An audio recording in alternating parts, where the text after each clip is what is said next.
కేంద్రం ఎంకరేజ్ చేస్తుంది. బట్ తెలంగాణ విషయానికి వస్తే మీరు ఇక్కడ దీన్ని విమర్శిస్తున్నారు. ఇన్ కేస్ ఒకవేళ మీరుంటే ఇదే పని చేసేవారా? భారతీయ జనతా పార్టీ మొదటి నుంచి కూడాను అబ్దుల్ కలాం గారు ప్రపోజ్ చేసినటువంటి రూరల్ అర్బన్ అనే ఒక కాంబినేషన్ లో దేశం డెవలప్ కావాలి.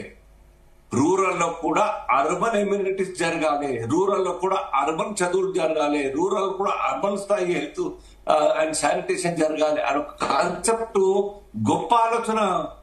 అదే 2016లో మోదీ గారు తీసుకున్నారు. అదే ఏదో ఉన్నన్ని కల్పించి ఒక మెగా సిటీగా చేయాలని ఉద్దేశం కాదు.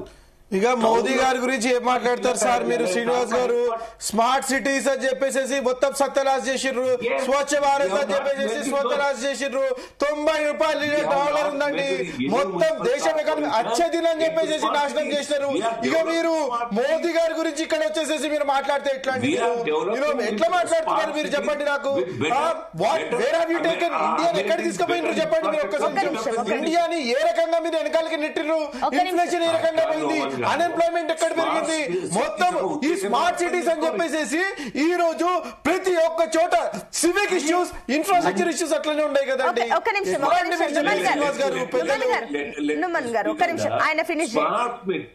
చెప్పండి శ్రీనివాస్ గారు. స్మార్ట్ సిటీస్ యొక్క ఉద్దేశం మనం కళ్ళారా చూస్తా ఉన్నాం. ఉన్నదాన్ని ఉన్నట్టుగా ఏ సౌకర్యాలు అందించగలుగుతాం, ఎట్లా ఏ విధంగా ఆధునీకరించగలుగుతాం, ఎట్లా బేసిక్ అమ్యూనిటీస్ ప్రజలకు సౌకర్యవంతంగా ఉండే విధంగా చేయగలుగుతాం. గుడ్ అమ్యూనిటీస్ ద్వారా ఆ యొక్క నగరం మొత్తం కూడా సుందర వదనంగా తయారు కావాలి, సౌకర్యవంతంగా తయారు చేయాలనే ఉద్దేశంతో. కానీ గ్రామాలు మున్సిపాలిటీ కల్పాలనే ఉద్దేశం కాదు. ఉన్నదాన్ని ఎట్లా బెటర్ చేయాలి, ది బెస్ట్ ఎట్లా చేయాలి ఆ ఉద్దేశంతో చేస్తుంది తప్ప మీరు హైదరాబాద్ చూసుకోలేకపోతుంది.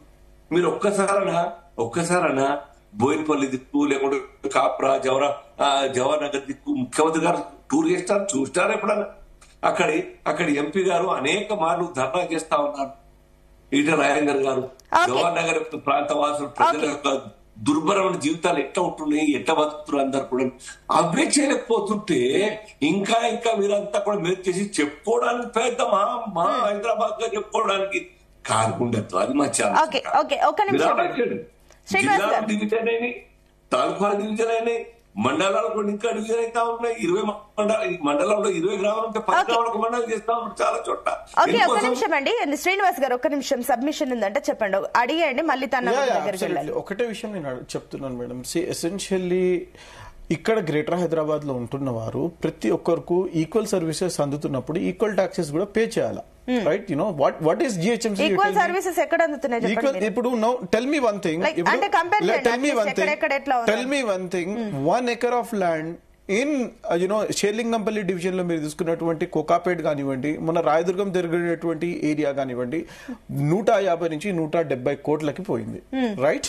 ఒక్కొక్క ఫ్లాట్ అక్కడ మీరు తీసుకుంటే ఫ్లాట్ గురించి మాట్లాడుతున్నానండి. 2000 నుంచి 2500 స్క్వేర్ ఫీట్ ఉన్నటువంటి ఒక ఫ్లాట్ 6 నుంచి 8 కోట్ల రూపాయలకి పోతుందండి. సరే, ఒక సింపుల్ క్వశ్చన్ మీరు అడిగిన దానికి నేను అడుగుతాను. 150 ఉన్నది కాస్త ఇప్పుడు 170 కోట్లు పలుకుతుందని చెప్పేసి మీరు అన్నారు. Not only in Hyderabad or not only Hyderabad surroundings మనం పక్కకపోతే what I mean to say Telangana రాష్ట్ర వ్యాప్తంగానే కాదు దేశ వ్యాప్తంగా ఎక్కడ ఏ ల్యాండ్ అయినా ఈ రోజు 10 లక్షలు పలికితే వచ్చే సంవత్సరం 20 లక్షలు పలకొచ్చు. అట్లా పలుకుతుంది కదా అని చెప్పేసి మీరు దాన్ని కూడా విలీనం చేస్తారు, తెలంగాణ మొత్తం విలీనం చేస్తారు అంటే మీరు అడిగిన దానికి టాక్సెస్ గురించి అంటే అదే టాక్సెస్. ఇప్పుడు టాక్సెస్ భారం పెరుగుతుంది, స్థానికంగా గుర్తింపు పోతుంది, ప్రాపర్టీ ట్యాక్స్ పెరగడం వల్ల అక్కడున్న వాళ్ళు చాలా లాస్ అయ్యే situation. How can somebody living greater Hyderabad కి కూతవేటు దూరంలో ఉంటూ రైట్ పక్కనే ఉన్నటువంటి ఎంత దూరం ఉందండి నార్సింగి? మీరు నాకు చెప్పండి. నార్సింగి ఎంత దూరం ఉంది, పుప్పాలు కూడా ఎంత దూరం ఉంది. వారి ట్యాక్స్ మీరు ఒక్కసారి తీసి చూడండి, వారి కాంట్రిబ్యూషన్ మీరు ఒక్కసారి తీసి చూడండి. ఈ సర్వీసెస్ వీళ్ళే కదా ఇక్కడికే కదా వచ్చేది గ్రేటర్ హైదరాబాద్. పెరిగిన తర్వాత మళ్ళీ ఇంకా కొంచెం విస్తరిస్తామంటారు, ఇంకా కొంచెం విస్తరణ అనేది గ్రేటర్ హైదరాబాద్ వరకు మీరు జరిగిపోయిందండి. ఈ పాయింట్ మీ పాయింట్ కి ఏదో సబ్మిషన్ ఉందంటారు. రవి గారు ఒకసారి ఒక పాయింట్ ఆయన అడుగుతారు, మీరు చెప్పొచ్చు. రవి గారు అడగండి, ఏం అడుగుతారు? సునీత గారు, ఇప్పుడు సోదరుడు ఉమ్మన్ గారు చెప్పింది, ఇప్పుడు ఒక దగ్గర ల్యాండ్ అది దానికి ఇది ఈ విధంగా చేయటం అనేది పరిష్కారం కానే కాదు. అట్లా అనుకుంటే విత్ ఇన్ ద జిహెచ్ఎంసీలోనే విత్ ఇన్ ద జిహెచ్ఎంసీ పరిధిలోనే లేదా ఇంకా ఎంసీహెచ్ పాత ఎంసీహెచ్ పరిధిలోనే మనం కోర్ హైదరాబాద్ అనుకుంటాం కదా.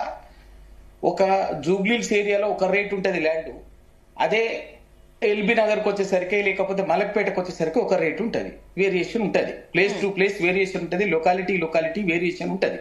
విత్ ఇన్ ద లొకాలిటీస్ లో కూడా మళ్ళీ సబ్ లొకాలిటీస్ అవన్నీ కూడా ఉంటాయి. కానీ ఆయన అందరినీ సమానంగా మేము అందరికి ఈక్వాలిటీ ఇవ్వబోతున్నాము, అందరికి డెవలప్మెంట్ ఈక్వల్ గా చేయబోతున్నాము, అందుకే ఇదంతా అని చెప్పేసి వాళ్ళు అంటున్నారు. సునీత గారు, నుమన్ గారు చెప్పేది శాస్త్రీయ పరిష్కారం కానే కాదు.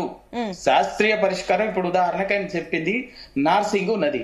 నార్సింగ్ లో ఇవాళ ఉన్నటువంటి స్పెషల్ ఎకనామిక్ యాక్టివిటీస్ అక్కడ బాగా జరుగుతున్నాయి కాబట్టి మనకి ఇవాళ అది కొంత కనిపిస్తున్నది. అప్పుడు ఏం చేయాలి దాన్ని?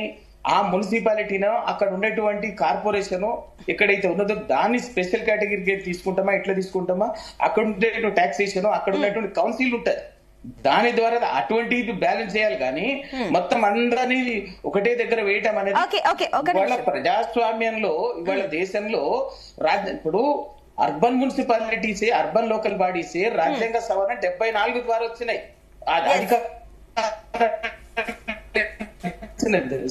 తీసుకొచ్చింది కాంగ్రెస్ పార్టీ, తీసుకొచ్చింది రాజ్యాంగ సవరణ 74.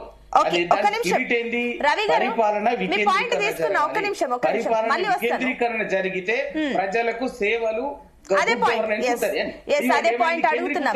ఒక్క నిమిషం వస్తాను, అదే పాయింట్. నుమన్ గారు ప్లీజ్ ఇది 1 minute లో కంక్లూడ్ చేయండి, నేను విజయ్ గారి దగ్గరికి వెళ్ళాలి. ఏదైతే రవి గారు అంటున్నారో essentially please understand, equal services for all equal citizens అని చెప్పేసి అంటున్నాం మేము. వాటర్ కానివ్వండి, డ్రైనేజ్ కానివ్వండి, రోడ్స్ కానివ్వండి, గ్రేటర్ హైదరాబాద్ పరిధిలో ఔటర్ రింగ్ రోడ్ చుట్టుపక్కల లోపల with in the outer ring road ఏదైతే ఉన్నారో అందరికీ సిమిలర్ సర్వీసెస్ ప్రొవైడ్ చేయాలా అనే ఏకైక ఉద్దేశంతో $3 trillion ప్లీజ్ సబ్మిషన్. ఇప్పుడు హైదరాబాద్ జిహెచ్ఎంసీలో ఫర్ ఎగ్జాంపుల్ మనం ఎక్కడికైనా వెళ్ళినా సేద తీరడానికి ఏదైనా మంచి స్పేస్ ఉంది, స్పాట్ ఉంది అంటే కనీసం ప్లేస్ లేని అంత ఇరుక్క అన్ని కూడా ఆక్యుపై అయిపోతున్నాయి, ప్లేసెస్ అస్సలు లేవు. ఇప్పుడు అంత కొంత కాస్త రిలాక్స్డ్ గా వెళ్ళాలి, ఎక్కడికైనా వెళ్ళాలి, కాస్త పబ్లిక్ కి ఫ్రెష్ ఎయిర్ రావాలన్నా ఆ కొంచెం ఓఆర్ఆర్ కి అటువైపులో గానీ ఇటు ఈ 4 దిక్కుల్లో కొంచెం సరౌండింగ్స్ కి అటు వెళ్తూ మాత్రమే ఇదంతా పాసిబుల్ అవుతుంది. మీరు ఇవన్నీ తీసుకురావడం వల్ల అక్కడ కూడా మొత్తం కంప్లీట్ ఆక్యుపై కంజెస్టెడ్, ఇక్కడున్న ఆల్రెడీ 1 కోటి మంది జనాభాని ఇరుక్కుపోతున్నారు ఈ జిహెచ్ఎంసీ పరిధిలో. ఎట్లా చేస్తారు? వండర్ఫుల్ క్వశ్చన్ మీరు అన్నారు, దానికి నేను సమాధానం చెప్పదలుచుకుంటున్నాను. మీరు ఒక్క నిమిషం మీరు ఆలోచన చేస్తే ఇది తీసుకురావాల్సిన ముఖ్య ఉద్దేశం మీరు ఏదైతే మాట్లాడుతున్నారో దానికి లంగ్ స్పేస్ అని అంటారండి. ఆ లంగ్ స్పేస్ గాలి తీసుకోవడానికి గార్డెన్స్ కానివ్వండి, పార్క్స్ కానివ్వండి, వాటర్ బాడీస్ కానివ్వండి, దాని యొక్క సుందరీకరణ కానివ్వండి, అవి లేకపోవడం వల్ల జనాలు అపార్ట్మెంట్లలో క్లోజ్డ్ డోర్స్ లో ఉండడం వల్ల వాళ్ళకి కావాల్సినటువంటి సన్ రైజ్ కానివ్వండి, సన్ లైట్ కానివ్వండి దొరకకపోవడం వల్ల చాలా డిసీజెస్, చాలా ఇబ్బందులు పడుతున్నారని చెప్పేసి హైడ్రా తీసుకొచ్చినాము. హైడ్రా తీసుకురావడం వల్ల ప్లీజ్ అండర్స్టాండ్, ఈ రోజు బాంబ్ రుక్నుద్దౌలా ఇంకో 10 రోజుల్లో స్టార్ట్ కాబోతున్నది. 120 acres ఆఫ్ ల్యాండ్ అండి, అది మొత్తం కబ్జా, ఎంఐఎం చేతుల్లో కబ్జా కాబడ్డటువంటి బాంబ్ రుక్నుద్దౌలా లేక్ గురించి నేను మాట్లాడుతున్నానండి. దానిని రికవర్ చేసినాం, బతుకమ్మకుంటని మేము రికవర్ చేసినాం, దానిని ఎంత బ్యూటిఫుల్ వాటర్ బాడీస్ కింద మార్చినాం మీరు ఒక్కసారి చూడండి. ఇటు పక్కన ఉన్నటువంటి మల్కం చెరువు ఆనాడు ఫినిక్స్ చేతికి ఇచ్చేసేసి బీఆర్ఎస్ గవర్నమెంట్ ఏ రకంగా చేసిందో అది ఈ రోజు ప్రజలకి యూజ్ అవుతుందండి. దాని గురించి మనం మాట్లాడాలి. నేను అనేది ఏంటంటే ఈ కుంటలు, ఈ లేక్స్ ఏదైతే వీళ్ళు కబ్జాలు చేసిండ్రో రాజకీయ నాయకులు పార్టీలకు అతీతంగా నేను మాట్లాడుతున్నానండి. దీనికి ఇది ప్రజలకి చెందినటువంటి ఒక ఆస్తులండి ఇవి. These are the people. అదే మీరు చెప్పింది పాయింట్. పార్టీలకు అతీతంగా మాట్లాడుకోవాలంటే కూడా కొంతమందికి ఆల్రెడీ నోటీసులు వెళ్తే కొంతమందికి హాలిడేస్ ఉన్న రోజుకెళ్ళి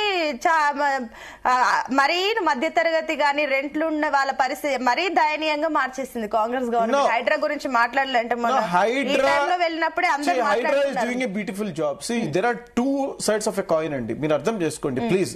భావి తరాల గురించి జిహెచ్ఎంసీలో మీరు చెప్పింది ఆ పాయింట్ మేము యాక్సెప్ట్ చేస్తాం. నేను అడిగింది ఏంటి, what I mean to say is కొంతమందికి నోటిఫికేషన్లు ఇచ్చి చేస్తున్నారు, ఇంకొంతమందికి అసలు నోటీసులే ఉండదు, అసలు నోటీస్ లేకుండా వెళ్లి కూల్చేస్తారు, దట్టు హాలిడేస్ ఇలాంటివి వెళ్తారు. సర్లే మళ్ళీ ఇప్పుడు ఇదంతా మాట్లాడుతుంటే కూడా మళ్ళీ టాపిక్ చేంజ్ డైవర్ట్ అవుతుంది, మనం మళ్ళీ మాట్లాడదాం. ఎస్ విజయ్ గారు, సో ఇప్పుడు ఇదంతా విలీనం గురించి మాట్లాడుకోవాలంటే సరే, డెవలప్మెంట్ గురించి మాట్లాడాలంటే ప్రాపర్టీ ట్యాక్స్ పెరుగుతుంది. ఇందాక ఆయన మాట్లాడినట్లు ప్రాపర్టీ ట్యాక్స్ పెరుగుతుంది, లైసెన్స్ ఫీజులు పెరిగిపోతాయి.